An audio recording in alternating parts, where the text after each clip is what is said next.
Shalom, perkenalkan nama saya Serika Gloripitas. Tujuan saya membuat video ini adalah untuk memenuhi penilaian akhir semester yang dosen mata kuliah pendidikan agama Kristen berikan kepada saya. Mohon disimak ya, terima kasih.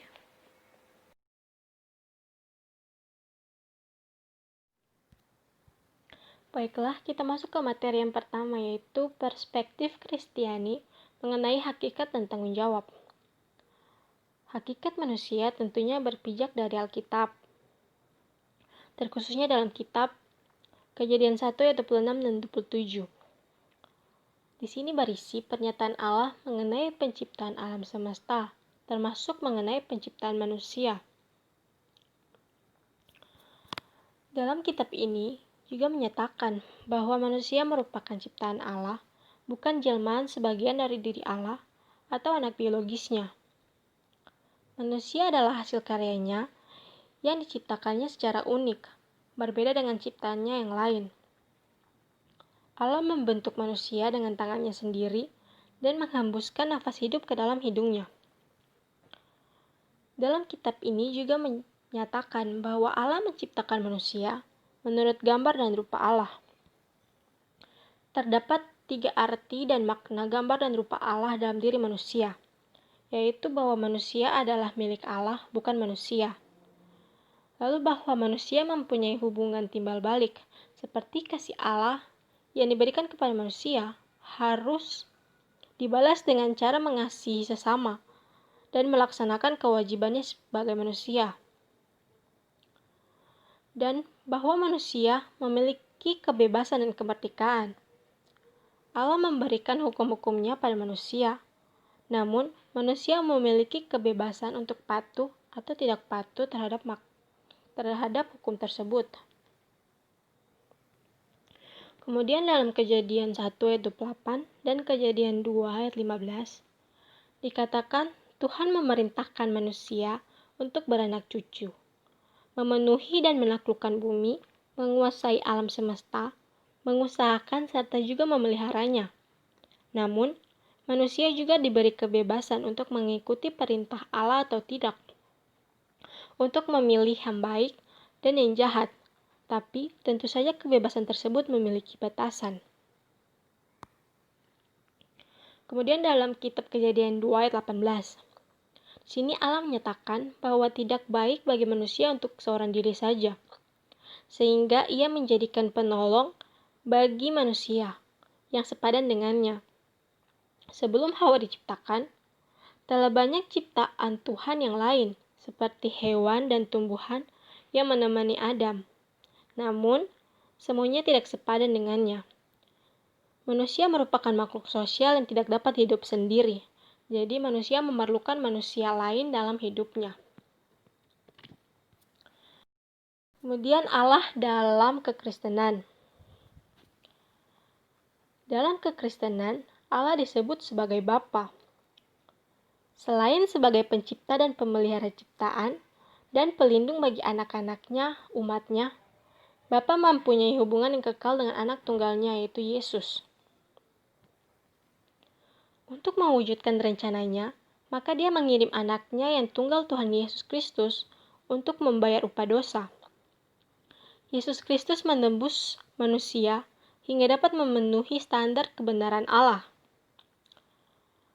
Roh Kudus dikirim bagi orang pilihan untuk membimbing mereka mengenal kebenaran Alkitab dan memampukan mereka menerima janji pengampunan Allah. Hanya dengan iman manusia dapat diselamatkan melalui kuasa Roh Kudus yang melahirbarukan. Berikutnya perspektif Kristiani mengenai moral. Hidup sebagai seorang Kristiani yang juga bermoral Kristiani akan dilihat dalam beberapa hal yang menyangkut iman Kristiani, norma, pilihan dasar, hati nurani, hukum, dan dosa. Iman Kristiani di sini,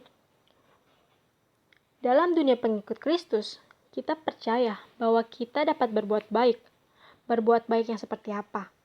Berbuat baik yang tidak hanya menguntungkan diri sendiri, namun dapat memberikan energi baik bagi siapapun di sekitar kita. Kita harus menyebarkan kasih yang sudah kita terima dulu dari Tuhan Yesus. Kemudian norma. Norma moral di sini berfungsi untuk mengingatkan manusia untuk melakukan kebaikan bagi diri sendiri dan juga sesama. Lalu pilihan dasar.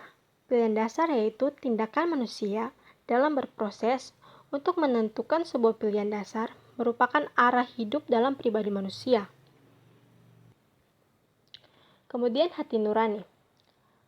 Hati nurani merupakan suatu hal yang kompleks, dalam artian bahwa hati nurani tidak bisa hanya disadari saja, namun perlu untuk dipahami. Hati nurani dapat disadari sudah muncul dalam diri kita sebagai manusia, meski kita tidak pernah berpikir untuk berbuat demikian. Kemudian hukum. Jika kita berbuat salah, tentunya kita akan mendapatkan sanksi. Sanksi yang dapat kita terima memiliki banyak macam. Namun semuanya diatur dalam suatu aturan yang kita sebut hukum. Hukum yang dibuat oleh manusia tentunya berbeda dengan hukum yang Tuhan buat untuk kita. Hukum Allah diringkaskan dalam kasih. Dan yang terakhir adalah dosa. Siapa sih yang tidak pernah berbuat dosa? Dosa adalah suatu tindakan jahat secara moral yang dilakukan berdasarkan kebebasan melakukan sesuatu yang bertentangan dengan hukum Allah. Nah, materi yang selanjutnya yaitu iman Kristen dan iptek. Ilmu pengetahuan dan teknologi merupakan hasil dari akal budi manusia. Manusia memiliki daya cipta karena diciptakan sebagai gambar Allah dan sebagai pribadi yang berakal budi. Berikut ada beberapa cara yang harus kita lakukan sebagai orang percaya dalam menyikapi iptek yang sedemikian maju ini. Yang pertama adalah Allah adalah sumber pengetahuan. Terdapat dalam Amsal 1 ayat 7. Dimaksudkan dalam ayat ini bahwa pengetahuan itu berasal atau bersumber dari Tuhan. Dan sikap diri yang takut akan Tuhan akan menghasilkan pengetahuan yang benar, serta dapat menggunakan pengetahuan tersebut dengan bijak untuk mengabdi kepada Tuhan dan kebaikan bagi sesama. Yang kedua, orang Kristen harus dapat menguasai teknologi dan bukan dikuasai oleh teknologi. Dalam 1 Korintus 6 ayat 12. Ilmu pengetahuan dan teknologi hasil dari akal budi manusia, diizinkan digunakan untuk mengupayakan kebaikan dan kesejahteraan hidup manusia. Akan tetapi, ketika teknologi yang merupakan hasil dari akal budi manusia yang telah dianugerahkan Allah kepada manusia, itu telah digunakan untuk menentang hukum Tuhan, maka manusia akan kembali menjadi budak dosa. Dan Allah tentunya akan memberikan hukuman kepada manusia yang telah menjadi budak dosa dengan membuat ilmu pengetahuan dan teknologi sebagai Allah, yang karenanya manusia telah diperhamba. Seperti halnya Allah mengacaukan upaya orang-orang Babel yang membangun kota dan mendirikan menara dengan motivasi untuk mencari nama dan melawan Allah. Dan yang terakhir adalah teknologi harus digunakan untuk memenuhi hukum Tuhan. Dalam kitab Matius 22 ayat 37. Nah, ketika akal budi yang diberikan Allah kepada manusia telah menghasilkan ilmu pengetahuan dan teknologi, maka setiap hasil dari akal budi manusia harus digunakan untuk mengasihi Tuhan. Jadi, apapun hasil dari teknologi manusia pada masa kini harus digunakan untuk mengasihi Tuhan dengan cara memberikan dampak kebaikan dan kesejahteraan sesama manusia. Perspektif Kristiani mengenai masyarakat majemuk yang berkeadaban. Tanggung jawab kita sebagai orang Kristen dalam mengembangkan masyarakat majemuk yang berkeadaban. Pertama, kita harus menghidupkan, memelihara, melestarikan, dan meneruskan nilai-nilai budaya lokal dalam masyarakat. Yang kedua, menanamkan dan mewariskan nilai-nilai etik, moral, dan spiritual yang bersumber pada Alkitab dalam rangka pembentukan kepribadian warga gereja.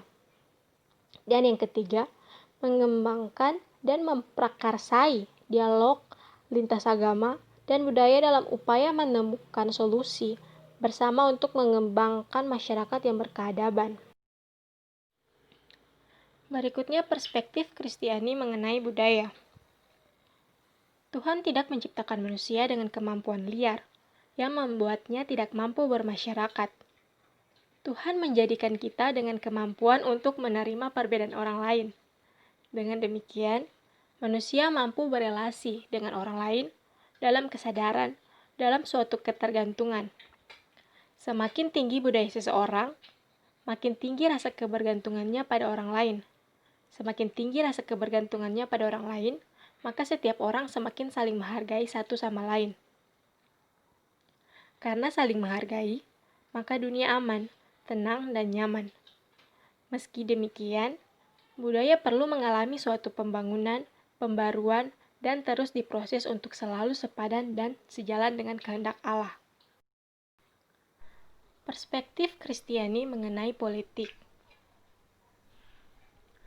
Tujuan Allah yang unik terhadap gereja tidak berada di tangan kebijakan politik. Alkitab tidak pernah menyatakan bahwa kita harus mencurahkan energi, waktu, dan uang kita dalam urusan pemerintahan. Misi kita bukan untuk mengubah bangsa melalui reformasi politik, namun mengubah hati orang lain melalui firman Allah. Para pelaku politik bukanlah juru selamat dunia ini. Keselamatan bagi seluruh umat manusia telah diwujudkan melalui Yesus Kristus. Allah mengetahui bahwa dunia ini memerlukan keselamatan jauh sebelum ditemukannya sistem pemerintahan. Dia menunjukkan kepada dunia bahwa penyelamatan tidak bisa dilakukan oleh kekuatan manusia, baik melalui kekuatan ekonomi, militer, atau kekuatan politik. Perspektif Kristiani mengenai hukum. Hukum memiliki arti yang sama dengan wahyu yang disampaikan Allah kepada bangsa Israel untuk mengatur tingkah lakunya. Oleh sebab itu, hukum tidak bisa dipisahkan dengan kehendak Allah, karena hanya Tuhan Allah lah yang memberi nilai yang penuh melalui firman-Nya yang ajaib. Selanjutnya, kerukunan hidup antar umat beragama. Kerukunan umat beragama identik dengan istilah toleransi. Istilah toleransi menunjuk pada arti saling memahami, saling mengerti, dan saling membuka diri dalam bingkai persaudaraan. Kerukunan umat beragama adalah kondisi di mana antar umat beragama dapat saling menerima, saling menghormati keyakinan masing-masing, saling tolong-menolong, dan bekerja sama dalam mencapai tujuan bersama. Hidup ini memang penuh dengan perbedaan, tetapi perbedaan tersebut merupakan suatu kekayaan. Semakin banyak perbedaan, maka kita akan semakin kaya. Nah, manfaat dari semua materi bagi diri saya pribadi adalah saya dapat menambah pemahaman saya mengenai materi-materi yang disampaikan, dan juga saya menyadari segala kekurangan saya yang ada dalam diri saya, serta menyadarkan saya untuk menjadi pribadi yang lebih baik lagi sesuai dengan yang dikehendaki Tuhan Yesus Kristus. Sekian dari presentasi materi yang telah saya sampaikan. Semoga dapat bermanfaat bagi kita semua. Terima kasih atas perhatiannya. Tuhan Yesus memberkati.